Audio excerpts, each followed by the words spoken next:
పౌలు గారు రాసిన పత్రికలు మొత్తం సుమారుగా ఒక 14 పత్రికలు ఉంటాయి ఇందులో. ఆయన చాలా పత్రికలు రాశారు, కాకపోతే మన బైబిల్లో లేవు. మన బైబిల్లో కొన్ని 14 పత్రికలు ఉన్నాయి. పౌలు యొక్క పత్రిక లేకపోతే కొత్త నిబంధన లేదు అంటారు కొంతమంది బైబిల్ పండితులు. కాబట్టి పత్రికలు చాలా ప్రాముఖ్యమైనది, చాలా విలువైనది, మన ఆత్మీయ జీవితానికి మేలుకరమైనది ఈ పత్రికలు. అయితే ఈ పత్రికలు మనం స్టడీ చేసినప్పుడు ఒకటి గుర్తుంచుకోండి. పౌలు రాసిన పత్రిక ఎఫెసీ సంఘానికి రాశారు కదా, గల్తీ సంఘానికి రాశారు కదా, కొరింథీ సంఘానికి రాశారు కదా, మా సంఘానికి సంబంధం ఏంటని చాలామందికి డౌట్ వస్తుంది. ఆయన రాసిన పత్రిక వాళ్ళకే కాదు, ప్రపంచంలో ఈరోజు ఎన్ని సంఘాలు ఉన్నాయో అందరికీ వర్తిస్తుంది. ప్రపంచంలో ఎంతమంది యేసుప్రభు నమ్ముకున్నారో ఆ కుటుంబం అందరికీ వర్తిస్తుంది. విశ్వాసులందరికీ ఇది వర్తిస్తుంది. ఇది ఈ కొరింథీ రాసిన పత్రిక. అయితే ఈ కొరింథీ సంఘానికి రాసే ముందు కొరింథీ గురించి కొద్ది చెప్పాలి. కొరింథీ సంఘాన్ని స్థాపించిన వ్యక్తి పౌలు. కొరింథీ సంఘాన్ని ఏ పరిస్థితుల్లో అయినా కొరింథీ సంఘాన్ని స్థాపించాడంటే, కొరింథీ ఆ రోజుల్లో కొరింథీ సంఘము అనేది ఒక ఫేమస్ సంఘం. అది బిజినెస్కి, వ్యాపారానికి కేంద్రము.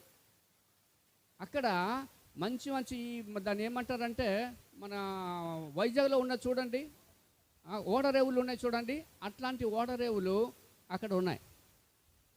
ఇందులో చాలా ప్రాముఖ్యమైన విషయం ఏంటంటే, కొరింథీ పట్టణస్థులు చేయని పాపాలంటూ లేవు. పాపానికి నిలయము ఈ కొరింథీ సంఘము. ఆ రోజు ఇప్పుడు మనం ఎలాగైతే అంటే పాపం కాదు కానీ ఆ పట్టణం యొక్క గుర్తింపు ఎలాగ ఉండేదంటే, ఈరోజు మనం వైజాగ్ అంటే అమ్మో ఇంత పెద్ద సిటీయా అనుకునేవారము అనుకుంటున్నాం. ఆ రోజుల్లో కొరింథీ సంఘం అంటే, కొరింథీ ఊరు అంటే, పట్టణం అంటే అమ్మో ఇంత పెద్ద పట్టణమా అని అనేవారు. కొరింథీ సంఘము ఇంత పెద్ద పట్టణంలో కొరింథీ ప్రజలు ఎలా ఉండేవారంటే చాలా పాపాలు చేసేవారు. ఆ రోజుల్లో కొరింథీ పట్టణాన్ని గుర్తు చేస్తూ ఎవరైనా తప్పు చేస్తుంటే, ఎవరైనా బయట దేశం వాళ్ళు లేకపోతే బయట పట్టణస్థులు ఎవరైనా సరే పాపం చేస్తూ ఉంటే, ఒరేయ్ కొరింథీ వాళ్ళలాగా నువ్వు పాపం చేస్తున్నావేట్రా అనేవారు. దానికి ఉదాహరణ అది కొరింథీ పట్టణం. అలాంటి భయంకరమైన పట్టణం, వ్యాపారానికి కేంద్ర బిందువు అయిన పట్టణం, పాపానికి నిలయమైన పట్టణం కొరింథీ పట్టణంలో పౌలు అడుగుపెట్టాడు. రెండవ మిషనరీ జర్నీ. ఆయన మొత్తం ఎన్ని మిషనరీ జర్నీ చేశారు? 3 చేశారు. అందులో 2 మిషనరీస్ జర్నీస్ చేశాడు ఆయన. రెండో మిషనరీ టైంలో ఆయన కొరింథీ సంఘానికి వెళ్ళాడు. మీకు ఇంతకు ముందు నేను చెప్పాను, మళ్ళీ చెప్తాను. మిషనరీస్ అనేవాళ్ళు ఒక సంఘంలో ఉండిపోరు. మిషనరీస్ అంటే ఒక సంఘంలో పాస్టర్ లాగా ఉండిపోరు. పాస్టర్లు మాత్రమే ఒక సంఘంలో పర్మనెంట్గా ఉండిపోతారు. ఇవాంజలిస్టులు అంటే వాళ్ళు సువార్త చెప్పుకుంటూ వెళ్ళిపోతూ ఉంటారు. మిషనరీస్ అలా కాదు. వెళ్తారు, ఒక ప్రాంతానికి వెళ్తారు, సంఘాన్ని కడతారు, సంఘ పెద్దలకి ఆ సంఘాన్ని అప్పజెప్పేసి మళ్ళీ వేరే చోటికి అయినా వెళ్తూ ఉంటారు కదా. కాబట్టి పౌలు ఫస్ట్ మిషనరీ జర్నీ టైంలో ఒక 2.5 సంవత్సరాలు పట్టింది. రెండవ మిషనరీ జర్నీ టైంలో కూడా ఒక 3 సంవత్సరాలకు పట్టింది. ఇక మూడవ మిషనరీ జర్నీ టైంలో కూడా ఒక 3 సంవత్సరాలు సుమారుగా పట్టింది. అయితే కొరింథీ సంఘానికి ఆయన వెళ్ళినప్పుడు రెండవ మిషనరీ జర్నీ టైంలో ఆయన కొరింథీ సంఘానికి వెళ్ళాడు. వెళ్ళి ఎంతంటే 1.5 సంవత్సరాలు కొరింథీ పట్టణంలో ఉండిపోయాడు. ఎంత? 1.5 సంవత్సరాలు కొరింథీ పట్టణంలో ఆయన ఉండిపోయాడు. భయంకరమైన పాపంతో నిండి ఉన్న ఈ కొరింథీ పట్టణంలో ఆయన వాక్యాన్ని చెప్పి ఒక మంచి సంఘాన్ని ఆయన స్థాపించారు. కొరింథీ సంఘాన్ని చాలా విశిష్టమైన సంఘం అది. ఒకప్పుడు మంచి సంఘం అది. పౌలు అక్కడ ఉన్నంత కాలం ఒక మంచి సంఘం అది. దేవుని యందు భయభక్తులు కలిగిన సంఘం అది. కృపావరాలతో నింపబడిన సంఘం అది. ఒక మంచి సంఘమే కొరింథీ సంఘము. అలాంటి సంఘంలో ఆయన 1.5 సంవత్సరాలు అనేక ఆత్మలు సంపాదించి ఆ సంఘాన్ని ఆయన స్థాపించాడు. స్థాపించి సంఘ పెద్దలకి అప్పజెప్పేసి ఆయన వచ్చేసాడు. ఇక మూడవ మిషనరీ జర్నీ టైంలో ఎఫెసీ పట్టణానికి ఆయన వచ్చాడు. ఎఫెసీ పట్టణానికి కొరింథీ పట్టణానికి ఎంత దూరం అంటే ఇక్కడి నుంచి విజయవాడ అంత దూరం.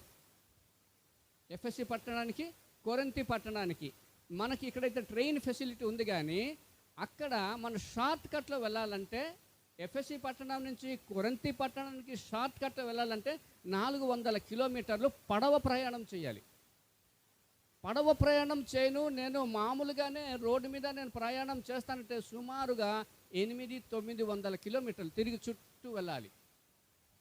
షార్ట్ కట్లో వెళ్ళాలంటే పడవలో వెళ్ళాలంటే దాంట్లో షిప్లో వెళ్ళాలంటే 400 కిలోమీటర్లు వెళ్ళాలి. అక్కడికి వెళ్ళి ఎఫెసీ పట్టణంలో 3 సంవత్సరాలు దేవుని పరిచర్య నిర్వీర్యంగా చేశాడు. ఎఫెసీ పట్టణంలో ఆయన అక్కడ ఎఫెసీ పట్టణంలో ఉంటుండగానే కొరింథీ సంఘం నుంచి ఒక 3 పెద్దలు వచ్చారు. దేవుని నమ్ముకున్న వాళ్ళు సంఘ పెద్దలు ఎఫెసీ పట్టణానికి వచ్చి ఒక సమాచారాన్ని అందజేశారు. ఆ సమాచారం విన్న తర్వాత అతని యొక్క హృదయము గలిబిలి అయిపోయింది. ఇంత మంచి సంఘముని స్థాపించాను కదా, ఒక ప్రయోజనకరమైన సంఘం స్థాపించాను కదా, ఒక మంచి సంఘం స్థాపించాను కదా, దేవుని సంఘాన్ని స్థాపించి దేవుని బిడ్డలకి సంఘ పెద్దలకి అప్పచెప్పిన తర్వాత ఇలాంటి న్యూస్ వింటున్నానేంటి, ఇలాంటి సమాచారం నేను వింటున్నానేంటి అని అనుకొని ఆయన పరిశుద్ధాత్మ పూర్ణుడై ఆయన ఏం చేస్తారంటే ఈ పత్రికను వాడికి రాస్తున్నాడు. చాలా బాధతోనే ఆయన రాస్తున్నాడు ఈ కొరింథీ పత్రిక. ఆయన చెప్తున్నప్పుడు రాసిన వ్యక్తి ఎవరంటే సోస్తెనేసు అని ఉంటుంది. చూడండి, పౌలుకి ఒక లక్షణం ఉంది. పౌలుకి ఆయన ఎలాగుంటారంటే, పౌలు గారు ఎప్పుడు అతని చేతితో రాసేది చాలా తక్కువ. పౌలు గారు రాసినప్పుడు ఆయన సొంతగా ఈ పత్రికలను రాశారు. పౌలు రాసిన పత్రిక అంటాం కదా, ఆయన రాసేది చాలా తక్కువ. ఆయన ఏంటంటే అతను ఆత్మపూర్ణుడైన వ్యక్తి. పౌలు ఇటు అటు నడుస్తూ ఉంటూ ఆత్మపూర్ణుడై గంభీరంగా చెబుతూ ఉంటే ఒక వ్యక్తి రాసేవాడు. ఒక వ్యక్తి అర్థగా చూడండి, రోమిలు రాసిన పత్రికలు కూడా తెర్తియా అంటాడు. తెర్తియా అనేది అతను రాశాడు. అది పౌలు చెప్తా ఉంటే తెర్తియా రాస్తూ ఉంటాడు. అలాగే చాలా పత్రికల్లో కూడా ఆయన జైల్లో ఉన్నప్పుడు కూడా అతను చెబుతూ ఉంటే ఇంకొకరు రాస్తూ ఉంటారు. ఓకేనా? సో ఇక్కడ ఇది రాసిన వ్యక్తి ఎవరంటే సోస్తెనేసు అనే మాట ఇక్కడ కనబడుతుంది 1వ వచనంలో. దీంట్లో ఆయన ఫస్ట్ ఏమంటారంటే, దేవుని చిత్తము వలన యేసుక్రీస్తు యొక్క అపోస్తలుడుగా ఉండుటకు పిలువబడిన పౌలును అన్నాడు. ఆయన ఎలా పరిచయం చేసుకున్నారంటే అపోస్తలుడు అంటే దేవుని ద్వారా పంపబడిన వాడు. దేవుని ద్వారా పంపబడిన వాడిని అపోస్తలుడు. మీరు చూడండి, ఆయన రాసిన ప్రతి పత్రికల్లో కొన్ని గుర్తులు ఉంటాయి. ఆయన అపోస్తలుడు అని ఆయన ప్రతి పత్రిక సుమారుగా ఎక్కడో 1-2 తప్పించి ఆల్మోస్ట్ అపోస్తలుడు అనేసి ఆయన ముందు పరిచయం చేసుకుంటాడు. అపోస్తలుడు అని ఎందుకు పరిచయం చేసుకుంటారంటే, చాలామంది ఏం చేశారంటే పౌలుని ఒక తక్కువ అంచనా వేశారు.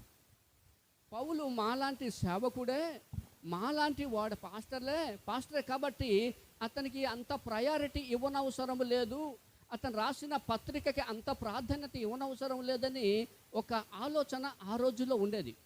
ఆ టైంలో పౌలు గారు ఏం చేశాడంటే అపోస్తలుడైన పౌలు అని పరిచయం చేసుకున్నాడు. అపోస్తలుడైన పౌలు కదా. అందుకోసం ఒకసారి తర్వాత అది వస్తుంది, నేను అపోస్తలుడిని కానా క్వశ్చన్ వేస్తాడు. నేను యేసు ప్రభువుని నేను చూడలేదా, నా ఆత్మ ఫలము మీరు కారా అంటే అపోస్తలుడిగా ఉండడానికి కొన్ని క్వాలిటీస్ ఉంటాయి. ఆ క్వాలిటీస్ అంటే 4 క్వాలిటీస్ కంపల్సరీ. ఆ క్వాలిటీస్ ఉంటేనే అపోస్తలుడు. పౌలుని నువ్వు అపోస్తలుడు కాదనేసారండి. ఆ రోజుల్లో నువ్వు అపోస్తలుడు కాదనేశారు. ఎందుకని తెలిసిందా? అపోస్తలుడు అంటే కంపల్సరీగా అతను దేవుని చేత పంపబడిన వ్యక్తి, నెంబర్ 1. రెండవది ఏంటంటే అపోస్తలుడు అంటే అతను యేసు ప్రభువుని చూసి ఉండాలి, సాక్ష్యము చూసి ఉండాలి. మూడవది అపోస్తుల యొక్క చిహ్నము కనబడాలి, సూచక్రియలు మహత్కార్యాలు అవి కనబడాలి. 4వది ఆత్మలు సంపాదింపబడాలి. ఇది 4 క్వాలిటీస్ ఉంటేనే వాళ్ళు అపోస్తులుడు. ఈ 4 క్వాలిటీస్ లేకుండా ఎవరైనా చెబితే వాళ్ళ అపోస్తులుడు కాడు. అసలు పౌలునే అపోస్తులుడు కాదంటే ఇప్పుడు వాళ్ళు ఎవరండి అపోస్తులుడు అవుతారండి? పౌలుకి అతను అపోస్తులత్వాన్ని డిఫెండ్ చేసుకోవడానికి ఆయన ఏమన్నాడు తెలిసిందా? నేను యేసు ప్రభువారిని చూశానన్నాడు. అపోస్తులుడు అంటే కంపల్సరీగా యేసు ప్రభువారిని చూసి ఉండాలి. నేను ఎక్కడి నుంచి దమస్కు పట్టణానికి వెళ్ళినప్పుడు నేను ముఖాముఖిగా యేసు ప్రభువారిని చూశానంటాడు ఆయన. ఆయన 1 కొరింథీయులకు రాసిన పత్రిక 15వ అధ్యాయంలో ఆయన ఏమంటారంటే యేసు ప్రభువారిని ఎవరెవరు చూశారు, పునరుద్ధానం అయిన తర్వాత ఎవరెవరు చూశారని చెబుతూ ఆ లిస్ట్ చెబుతూ కడమ వ్యక్తి అయిన నన్ను చివరిగా అకాల మందు పుట్టిన నాకు కూడా యేసు ప్రభువారు కనిపించారు అనేసి అన్నారు. యేసు ప్రభువారిని పౌలు చూశాడు. అదొక క్వాలిటీ. యేసు ప్రభువారిని చూడకుండా ఎవరైనా అపోస్తులుడు అంటే అతను అపోస్తులుడు కాడు. అది గమనించండి. 2వది అపోస్తుల యొక్క చిహ్నాలు కనబడాలి, మహత్కార్యాలు కనబడాలి, సూచక్రియలు కనబడాలి, అద్భుతాలు కనబడాలి.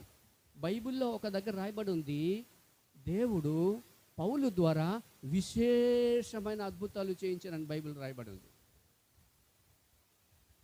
అవునా? ఆయన ఏది కర్చీఫ్ పట్టుకొని ఉంటే అది ఎవరికి ముడితే చాలు బాగా అయిపోయేవారు. చాలామంది అద్భుతమైన కార్యాలు చేయడం ద్వారా చాలామంది బాగా అయిపోయాడు. అది చాలా ఇప్పుడు మన టైం లేదు పౌలు గారు చేసిన అద్భుత కార్యాల గురించి. అది అపోస్తలుల యొక్క చిహ్నాలవి, అవి గుర్తులవి. దేవుని సేవకుడు అనడానికి కొన్ని గుర్తులు. మీరు చూడండి, దేవుడు కొన్ని సంఘాల్లో అద్భుతాలు చేస్తూ ఉంటారు. దేవుడు అద్భుతాలు సంఘ ప్రార్థన చేసినప్పుడు అద్భుతాలు జరిగిపోతూ ఉంటుంది.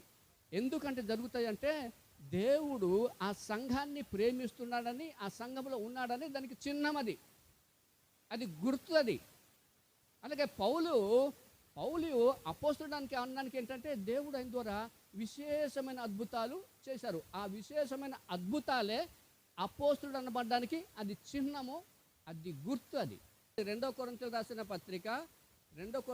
పత్రిక 12వ అధ్యాయము 12వ వచనం. క్రియలు మహత్కార్యాలు చేయడం అనేది అపోస్తుల యొక్క చిహ్నము. ఈ చిహ్నాలు ఉంటేనే అతను అపోస్తుడు అవుతాడు. ఈ చిహ్నాలు లేకుండా నేను అపోస్తుడు అంటే నన్ను నేను మోసపరచుకోవడమే, సమాజాన్ని మోసం చేయడమే. కాబట్టి అపోస్తులుడు అంటే దేవుని ద్వారా పంపబడి ఉండాలి.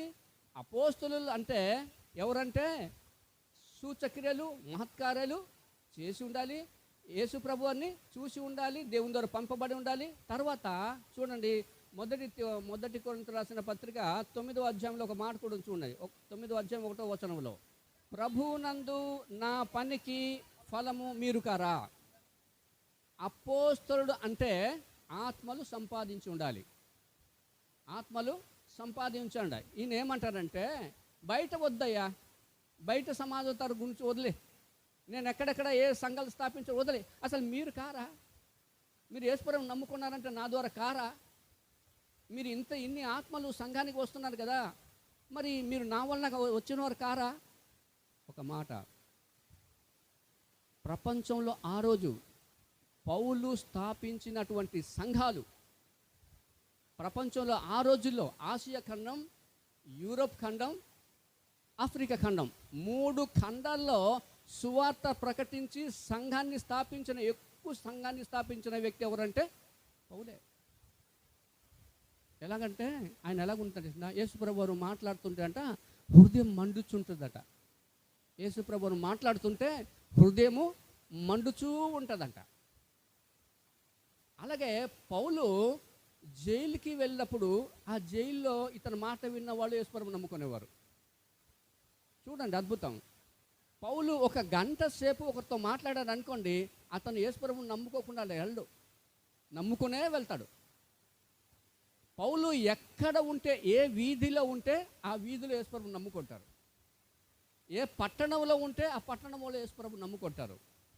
జైల్లో పెడితే జైల్లో ఒనేసిము ఎక్కడ మారు మనసు పొందాడు? ఒనేసిము జైల్లోనే. జైలు అధికారులు కూడా ప్రభువుని నమ్ముకున్నారు. ఇన్ని ఆత్మలు సంపాదించిన తర్వాత నువ్వు అపోస్తలుడు కావు అంటే అది ఎలాగవుతుంది? అపోస్తలుడు అంటే ఆత్మలు సంపాదించు. అందుకోసమే మీరు నా ఫలం కారా, మీరు నా ముద్ర కాదా, అపోస్తల చిహ్నం కనబడట్లేదా అని అంటాడు. అందుకోసమే తన అపోస్తలత్వాన్ని డిఫెండ్ చేసుకోవడానికి, ఆయన స్థిరపరచుకోవడానికి, ప్రూవ్ చేసుకోవడానికి నేను అపోస్తలుడు అంటాడు, నేను దైవజనుణ్ణి అంటాడు, దేవుని ద్వారా పంపబడిన వ్యక్తి అని అంటాడు. అది అపోస్తలత్వం. ఇక్కడ ఏమనంటే దేవుని చిత్తం వలన యేసుక్రీస్తు యొక్క అపోస్తలుడుగా ఉండటకు పిలువబడిన పౌలును, సహోదరుడైన సోస్తెనేసును కొరింథీలోనున్న దేవుని సంఘమునకు, అనగా క్రీస్తు యేసునందు పరిశుద్ధపరచబడిన వారై పరిశుద్ధులుగా ఉండుటకు పిలువబడిన వారికిని మనకును ప్రభువుగా ఉన్న మన ప్రభు అయిన యేసుక్రీస్తు నామమున ప్రతి స్థలములో ప్రార్థించు వారందరికీ శుభమని చెప్పి రాయున్నది. ఇది ఎన్నిసార్లు మనం చదివి ఉంటామో అన్నిసార్లు చదివాం, చాలాసార్లు చదివాం. చదివి ఎలా చదివామంటే చదివేసుకొని వెళ్ళిపోయాం అంతే. మరి దాని గురించి ధ్యానం చేయలేదు, దాని గురించి ఆలోచన చేయలేదు. చదివారంటే చదివాము, అవునా? ఇక్కడ కొన్ని మాటలు ఉన్నాయి. ఆయన కొరింథీ సంఘాన్ని అడ్రస్ చేస్తూ సంఘము, ఆ సంఘమట, కొరింథీ సంఘమంట పరిశుద్ధపరచబడిన సంఘము, పరిశుద్ధపరచబడిన సంఘము, పరిశుద్ధులుగా ఉండడానికి పిలువబడిన సంఘము, ప్రతి స్థలములో ప్రార్థన చేసే సంఘం, సమూహము, పరిశుద్ధులుగా తీర్చబడిన సమూహము, పరిశుద్ధులుగా ఉంచబడుటకు, జీవించుటకు పిలువబడిన సంఘము, ప్రతి స్థలములో ప్రార్థన చేసే సమూహము. ఈ 3 సమూహాలనే నేను సంఘము అన్నాడు కదా. పరిశుద్ధపరచబడిన సంఘము పరిశుద్ధపరచబడుతుంది కూడా. మీకు ఒక మాట నేను చెప్పాను ఇంతకుముందు, రక్షణ పొందాము, రక్షణ పొందుచున్నాము, రక్షణ పొందేదాము. రక్షణ ఎప్పుడు మనం పొందుతామో, యేసు ప్రభువుని సొంత రక్షకుడుగా అంగీకరించినప్పుడు మనం రక్షణ పొందుతామా లేదా? మీరు విశ్వాసము ద్వారా, అంతే కదా, కృపచేతని మీరు రక్షింపబడి ఉన్నారు. కాబట్టి రక్షణ మనం ఎప్పుడు పొందామంటే, ఎప్పుడైతే యేసు ప్రభు దగ్గర మన పాపాలని ఒప్పుకొని యేసు ప్రభువుని క్షమించని చెప్పి యేసు ప్రభువుని దేవుడుగా, ప్రభువుగా నీవు ఒప్పుకున్నావో, దేవుడు ఏం చేస్తాడంటే నీ పేరు జీవ గ్రంథంలో రాశాడు. అంతే. నువ్వు నా బిడ్డవి అని ఆయన ముద్ర వేశాడు, పరిశుద్ధాత్మ చేత ఆయన ముద్ర వేశాడు. ఎప్పుడు? నీ పాప క్షమాపణను పొంది ప్రభుని సొంత రక్షకుడుగా అంగీకరించినప్పుడు, యేసు ప్రభువుని నువ్వు అంగీకరించినప్పుడు నువ్వు రక్షణ పొందావు కదా. మళ్ళీ ఇప్పుడు రక్షణ పొందుతున్నాం ఏంటి అంటే, ఏ రోజైనా సరే మన ఆత్మీయ జీవితంలో ఏ రోజైనా సరే రక్షణ కోల్పోయే అవకాశం ఉంది. ఈ లోకాకర్షణలో పడిపోయి, ఈ లోక ప్రభావానికి పడిపోయి మనం రక్షణ కోల్పోయే అవకాశాలు ఉంటాయి. జాగ్రత్తగా ఉండాలి. అందుకోసమే మీ సొంత రక్షణను భయముతోనూ వణకుతోనూ కొనసాగించుకోండి అమ్మా. ఎందుకంటే రక్షణ పోయే అవకాశం ఉంది. నువ్వు అజాగ్రత్తగా ఉంటే, నిర్లక్ష్యంగా ఉంటే నువ్వు ఎప్పుడైనా రక్షణను కోల్పోయే ప్రమాదం ఉంది. కాబట్టి మనం రోజు నిత్యము రక్షణ పొందుతూనే ఉన్నాం. ఈ లోక ప్రభావం నుంచి మనం రక్షణ పొందుతూనే ఉన్నాం. ఈ లోక పాపం యొక్క ప్రభావం నుంచి రక్షణ పొందుతూనే ఉంటాం కదా. మన ఆత్మీయ జీవితాన్ని కాపాడుకుంటూ వెళ్తాం. ఇంకా రక్షణ పొందేదము. ఎప్పుడు రక్షణ పొందాం తెలిసిందా? ఎప్పుడు అయితే ఈ లోకాన్ని విడిచిపెట్టేస్తాడో, మరణించిన వాడు పాప విముక్తి పొంది ఉన్నాడని రోమిలకు రాసిన పత్రికలో ఉంది. పాప విముక్తి. చనిపోయిన తర్వాత పాపానికి ఇతని మీద అధికారం ఇక ఉండదు. పాపం యొక్క ప్రభావము ఇతని మీద చేయదు. గ్లోరిఫికేషన్కి వెళ్ళిపోతాడు, మహిమలోకి వెళ్ళిపోతాడు. అప్పుడు మనం పూర్తి స్థాయిలో రక్షణ పొందుదాము. ఈ లోకాన్ని విడిచిపెట్టినప్పుడు రక్షణ పొందుతాం కదా. అలాగే పరిశుద్ధపరచబడినాము. యేసు ప్రభువుని నమ్ముకున్నప్పుడు పరిశుద్ధపరచబడినాం. కదా. ఇప్పుడు పరిశుద్ధపరచబడుతూ ఉన్నాం. ఇది ఎవరు? విశ్వాసులే. మనము మన పాపములను ఒప్పుకొనిన ఎడల ఆయన నమ్మదగిన వాడును నీతిమంతుడు గనుక మన పాపములను క్షమించి సమస్త దుర్నీతి నుండి మనలను పవిత్రం. ఇది ఎవరిది? విశ్వాసులండి, అవిశ్వాసులు కాదు.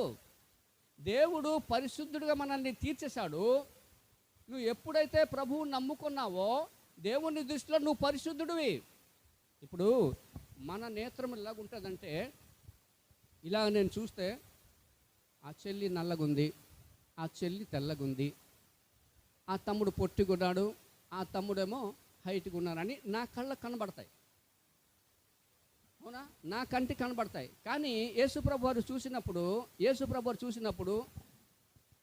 ఆ చెల్లి పరిశుద్ధురాలు, ఈ తమ్ముడు పరిశుద్ధుడు, ఆమె పరిశుద్ధురాలు, ఈయన పరిశుద్ధుడు అనే టైటిల్తో దేవుడు పిలుస్తాడు. ఆయన అతను నీతిమంతుడు, ఈయన నీతిమంతుడు, ఆమె నీతిమంతురాలు అని ఆ కాన్సెప్ట్లోనే, ఆ దృక్పథంతోనే, ఆ నేత్రములతోనే యేసుప్రభు వారు చూస్తారు. ఆయన అర్థమైందండి. యేసుప్రభు వారిని నమ్ముకుంటే నువ్వు రక్షింపబడ్డావు కాబట్టి నువ్వు పరిశుద్ధుడవే, నువ్వు పరిశుద్ధుడివే. పరిశుద్ధము అప్పుడు యేసుప్రభు నమ్ముకున్నప్పుడు పరిశుద్ధుడు అయ్యావు. నీ పాపాలంతటినీ యేసుప్రభు ఎప్పుడైతే కడిగేశాడో, ఎప్పుడైతే నీ పాపాలంతటినీ యేసుప్రభు దగ్గర ఒప్పుకున్నావో, ఆయన రక్తము నీ పాపాన్ని తుడిచివేసినప్పుడు నువ్వు పరిశుద్ధుడివి. అయితే ఆయన పరిశుద్ధమైన వస్త్రాన్ని ఇచ్చినప్పుడు ఆ పరిశుద్ధమైన వస్త్రాన్ని మలినం చేస్తూ ఉంటాం. డాగులు అంట, పాపపు డాగులు, పాపపు మచ్చలు, అవి మనకి తెలియకుండా దేవుడు ఇచ్చిన పరిశుద్ధమైన ఆ వస్త్రానికి అంటుకుంటూ ఉంటుంది. అప్పుడు ఏం చేస్తారంటే దేవుని పిల్లలు అది ఉతుక్కోవాలంటే ఆ నీతి వస్త్రాన్ని, పరిశుద్ధమైన వస్త్రాన్ని ఉతుక్కోవాలంటే నిర్మా సబ్బు, సర్ఫ్ ఎక్సెల్ ఇట్లాంటి పని చేయవమ్మా. ఒకటి యేసుప్రభు రక్తం అంతే. మనం దినదినము మన పాపాల విషయమై, తెలిసి తెలియకుండా పాపాల విషయమై, మన మాటల ద్వారా చేసిన పాపాల విషయమై, మన చూపుల ద్వారా చేసే పాపాల విషయమై, మన ఆలోచన ద్వారా చేసిన పాపాల విషయమై దేవుని దగ్గర మనం పశ్చాత్తపడాల్సిందే, క్షమాపణ కోరాల్సిందే, దేవుని దగ్గర బతిమాలాడాల్సిందే. అమ్మా, కొంతమంది మీకు గుర్తుంచుకోండి, ఇప్పుడు ఈ షర్ట్ ఉందనుకోండి, షర్ట్లో మచ్చ ఏదైనా డాగు ఏదైనా అందుకోండి, మట్టి అయినా సరే అంటుకుంది అనుకో, అది వెంటనే కడిగేస్తే షర్ట్కి ఏమవ్వదు. పర్వాలేదులే, ఈ మచ్చ వచ్చే నెల కడుక్కుంటానులే అన్నాం అనుకో, ఆ మచ్చ అలాగే ఉండిపోద్ది. నెల రోజుల తర్వాత మరి తొందర పోదు. టీ మచ్చ పడిపోయిందనుకో, మనం వెంటనే వెళ్ళేసి కడిగేస్తాం. అది కానీ ఉండనిస్తే అది అలా ఉండిపోద్ది. అలాగే దేవుడు మనకి ఏదైతే పరిశుద్ధ వస్త్రాన్ని మనకి ఇచ్చాడో, ఆ పరిశుద్ధమైన వస్త్రాన్ని రోజు మనం ఉతుక్కుండా ఉండాలి. యేసుప్రభు దగ్గర క్షమాపణ అడుగుతూ ఉండాలి. సాయంకాలం వచ్చేటప్పటికి ప్రార్థన చేసినప్పుడు కానీ, ఉదయం కానీ ప్రార్థన చేసినప్పుడు, ప్రభువా నేను ఏ తప్పు చేశాను, ప్రభువా ఏ తప్పులు చేశాను, ఎవరెవరిని గాయపరిచాను, ఎక్కడెక్కడ చెడ్డ ఆలోచన చేశాను, ఎక్కడెక్కడ చెడ్డ చూపులు చూశాను, వాటన్నిటి విషయంలో తెలిసి తెలియకుండా, గుర్తు ఉండి గుర్తు లేకని పాపాలన్నీ దేవుని దగ్గర నువ్వు ఒప్పించుకుంటా ఉంటే, పశ్చాత్తాపడతా ఉంటే, ప్రభు అంటే ఇంకొక మాట అండి, కొంతమంది ఒప్పేసుకుంటారు, అదే మళ్ళీ చేస్తూ ఉంటారు. దాన్ని పశ్చాత్తాపం అంటారు. పశ్చాత్తాపం అంటే ఒప్పుకోవాలి, విడిచిపెట్టాలి. దాన్ని ఏమంటారు? పరిశుద్ధపరచబడ్డం అంటారు. మన పాపములను మనము ఒప్పుకొనిన ఎడల ఆయన నమ్మదగిన వాడును నీతిమంతుడు కనుక మన పాపములను క్షమించి సమస్త దుర్నీతి నుండి మనలను, యోహాను ఎవరికి చెప్తున్నాడు? మనము అన్నాడు, మీరు అని చెప్పలేదు, గుర్తుంచుకోండి. మనము అన్నాడు. దేవుని పిల్లలు ఎప్పుడైనా సరే తప్పిదాలు చేస్తూ ఉంటే ప్రతిరోజు దేవుని సన్నిధిలో తర్వాత ఇంకోటి పరిశుద్ధపరచబడతాం. రోజు మనం పరిశుద్ధపరచబడతా ఉంటే ఒక రోజు వస్తుంది ఏ పాపము మన మీద పని చేయదు, పని చేయదు. ఏ ఏ విధమైన దోషాలు ఏవి మన మీద ప్రభుత్వం చేయదు. ఎందుకంటే చచ్చిపోతాం, చనిపోయిన తర్వాత ఇవి ఉండవు. కాబట్టి ఈ సంఘం ఏమన్నారంటే, మీరు పరిశుద్ధపరచబడిన సంఘమయ్యా. మీరు ఎప్పుడైతే యేసు ప్రభువుని నమ్ముకున్నారో మీరు పరిశుద్ధపరచబడ్డారు, మీ పాపాలు క్షమింపబడ్డాయి. మీరు పరిశుద్ధపరచబడిన సమూహము. కొరింథీ సంఘం మామూలుది కాదు, పౌలు ద్వారా మారు మనసు పొందిన సంఘం అది, బలమైన సంఘం అది. తర్వాత కొంత డిస్టర్బెన్స్ వచ్చింది, కానీ మంచి సంఘం అది కొరింథీ సంఘం, అది పరిశుద్ధపరచబడిన సంఘం అది.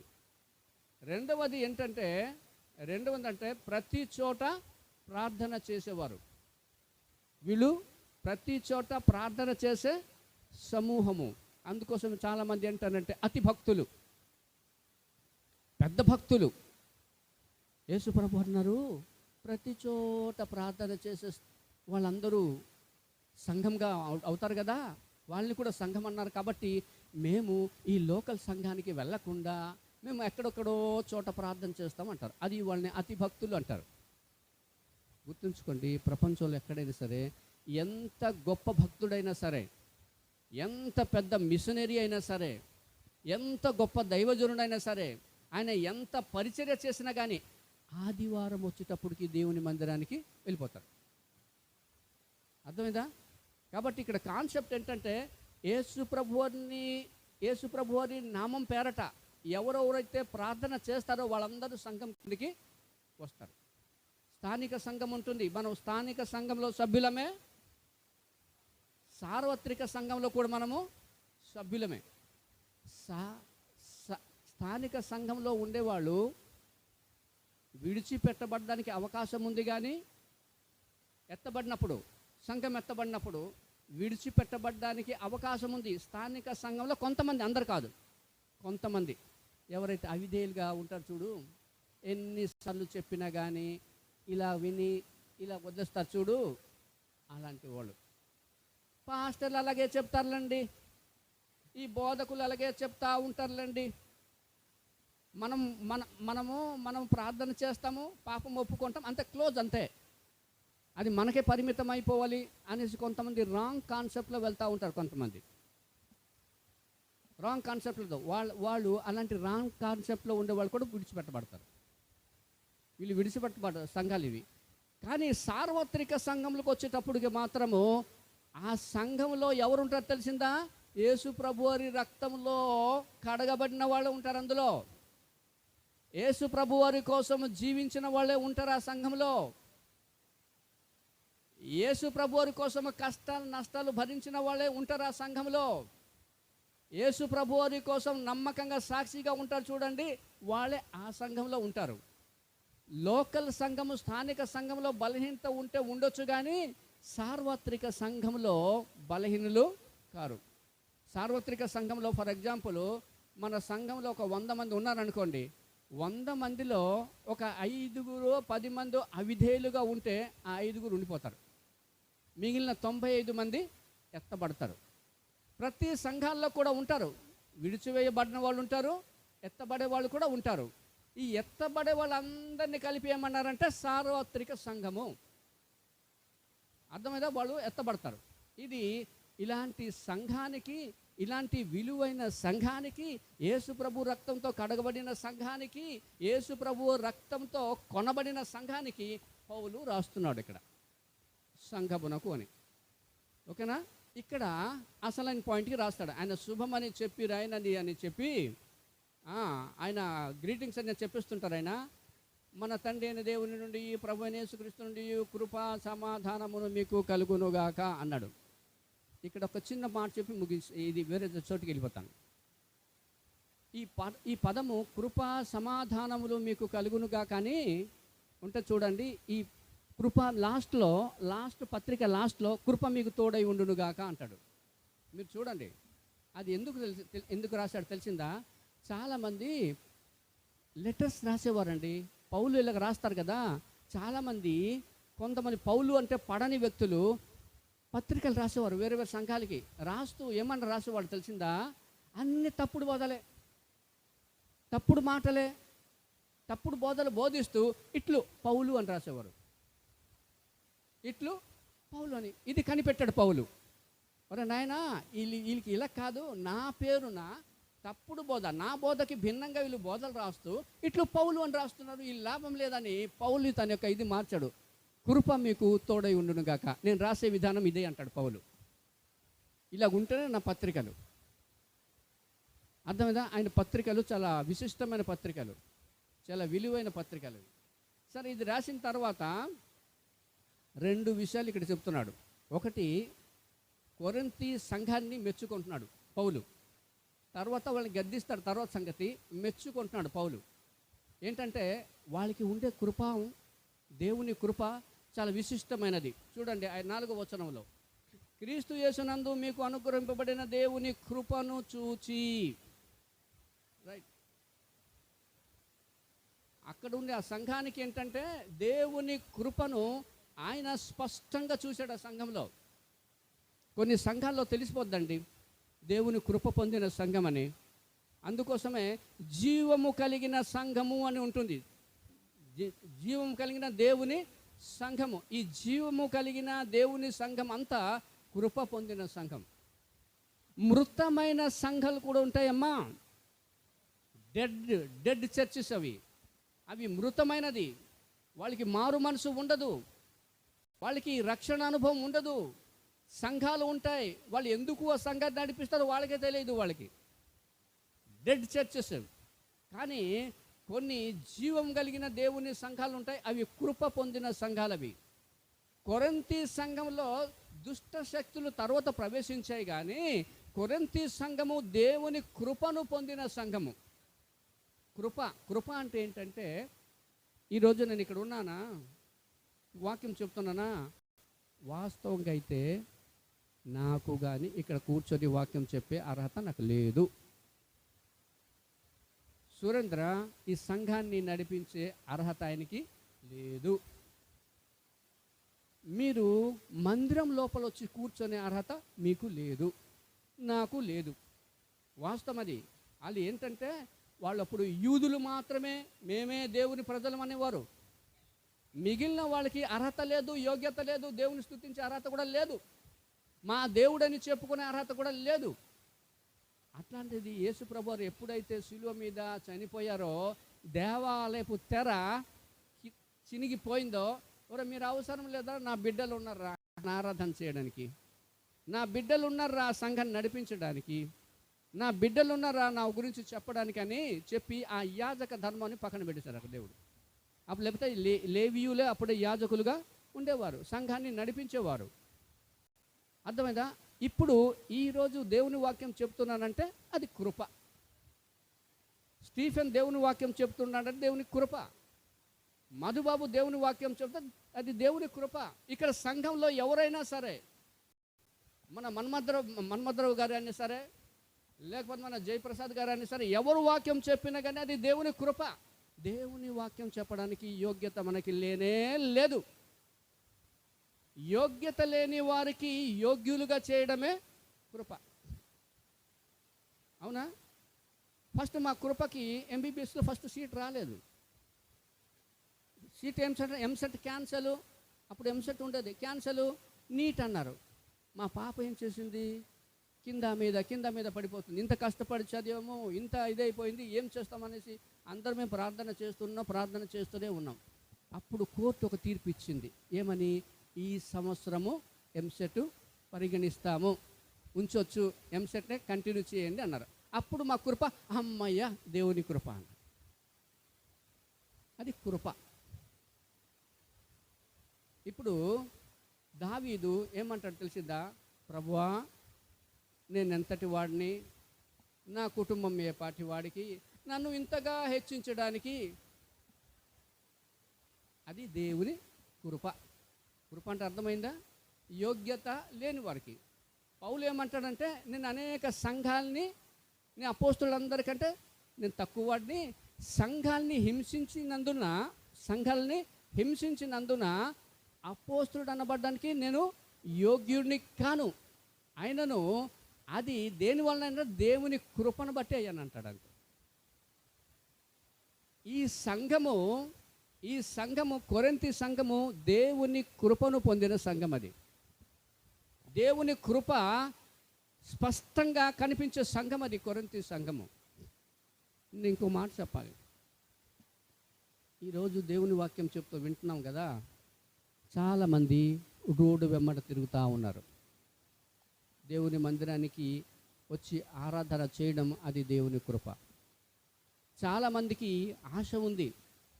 ఆశ ఉంది కానీ మందిరానికి రావడానికి అవకాశం లేదు, అది దేవుని కృప. వాళ్ళకి అవకాశం లేదు, మనకి అవకాశము దొరికింది, అది దేవుని కృప. నువ్వు రక్షణ పొందడమే దేవుని కృప అమ్మా. నువ్వు రక్షణ పొందడమే దేవుని కృప. అందుకోసమే ఎఫెసీలు రాసిన పత్రికలు ఏమన్నారంటే, మీరు విశ్వాసము ద్వారా కృపచేతనే రక్షింపబడి ఉన్నారు అంటాడు. అంటే దేవుని యొక్క కృప మన విశ్వాసము కలిగిస్తే రక్షణ. అర్థమైందా? మనకి యోగ్యత లేదు, దేవుని బిడ్డలుగా పరిగణింపబడడానికి యోగ్యత లేదు. నా దేవుడు యేసుప్రభు నా దేవుడు అని చెప్పుకోవడానికి మనకి యోగ్యత లేదు. అట్లాంటిది దేవుడు ఏం చేశాడంటే యోగ్యులుగా మనల్ని చేశాడు, యోగ్యత ఇచ్చాడు. దేవుణ్ణి ఆరాధన చేసే యోగ్యత ఇచ్చాడు. దేవుని ప్రజలమనే చెప్పుకునే యోగ్యత దేవుడు. దాన్ని కృప అన్నారు. దేనికైతే మనం అర్హులము కాదో దాన్ని అర్హుడిగా చేస్తే దాన్ని కృప అన్నాడు. ఏ క్రీస్తు యేసునందు మీకు అనుగ్రహింపబడిన, ఇంకా 5 నిమిషాలు ఉందమ్మా, 5 నిమిషాలు కాదు, 3 నిమిషాలు. ఓకే. క్రీస్తు యేసునందు మీకు అనుగ్రహింపబడిన దేవుని కృపను చూచి మీ విషయమై నా దేవునికి ఎల్లప్పుడూ కృతజ్ఞతాస్తుతులు చెల్లించున్నాను. క్రీస్తును గూర్చిన సాక్ష్యము మీలో స్థిరపరచబడినందున. వండర్ఫుల్. సాక్ష్యము, క్రీస్తును గూర్చిన సాక్ష్యము. ఎలాంటి సాక్ష్యం పొందారంటే, ఆ రోజుల్లో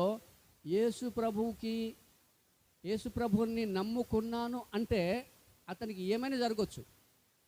ఆస్తులైనా జప్తు చేసేవచ్చు, కొట్టేస్తారు, ప్రాణం తీసేశారు. కానీ ఈ కొరింథీ వాళ్ళు ఏం చేశారంటే, మేము క్రైస్తవులము అని స్టాండ్ అయిపోయారు. మేము దేవుని నమ్ముకున్న వాళ్ళమని వాళ్ళు స్టాండ్ అయిపోయారు, సాక్ష్యం చెప్పుకున్నారు. అని మేము క్రైస్తవులమండి, కష్టం వచ్చినా నష్టమైనా మేము క్రైస్తవులమండి. అది ఒక సాక్ష్యము. రెండవ రకమైన సాక్ష్యం ఏంటంటే, ఇప్పుడు ఈ కాలంలో ఒక రకమైన సాక్ష్యం ఉంది కానీ రెండో రకమైన సాక్ష్యం లేదు. మేము క్రైస్తవులమని చెప్పుకుంటాం, మంచిదే. వీధిలో మేము బైబిల్ పట్టుకొని చర్చికి వెళ్తాం, మేము క్రైస్తవులమని, మంచిదే, తప్పేం కాదు, మంచిదే. అన్ని చోట్ల నువ్వు దేవుని బిడ్డలు కానీ చెప్పుకుంటావు, అది మంచిదే. క్రైస్తవుడుగా చెప్పుకునే సాక్ష్యం ఉంది కానీ క్రైస్తవ బ్రతుకుల సాక్ష్యం ఆయనకి లేదు. కొరింథీ సంఘానికి 2 ఉన్నాయేమో. క్రైస్తవులుగా చెప్పుకుంటున్నారు, క్రీస్తు కోసమని జీవిస్తున్నారు. స్టార్టింగ్లో కొరింథీ సంఘం అలాగే ఉండేది. క్రీస్తు కోసం మంచి సాక్ష్యం కలిగిన సంఘమే, ప్రభు కోసం త్యాగం కలిగిన సంఘమే, ప్రభువును ప్రేమించిన సంఘమే. వాళ్ళు మారు మనసు పొందిన వాళ్ళు. అక్కడ సాక్ష్యము క్రైస్తులుగా చెప్పుకోవడమే కాకుండా దానికి తగినట్లుగా జీవించిన సంఘమే. స్టార్టింగ్లో తర్వాత కొద్దిగా ఇబ్బంది అయింది ఈ కొరింథీ సంఘము. ఇలాంటి సంఘానికి ఆయన ఏమంటారు, క్రీస్తును గూర్చిన సాక్ష్యము మీలో స్థిరపరచబడినందున. పాజిటివ్ పాయింట్స్ ముందు చెప్తున్నాడు. మీకు ఇన్ని క్వాలిటీస్ ఉన్నాయ్యా, దేవుని కృపను మీరు పొందారయ్యా, క్రీస్తును గూర్చిన సాక్ష్యం మీకు సమృద్ధిగా చాలా చక్కగా ఉందయ్యా, బాగుంది. కానీ అనేది తర్వాత వస్తుంది. దేవుని కోసము సాక్ష్యము పొందిన సంఘం అది. నేను చెప్పిన టైము అయిపోయింది. ఎందుకంటే మాట మీద నిలబడాలమ్మా. దేవుని పిల్లలు మాట మీద నిలబడాలి.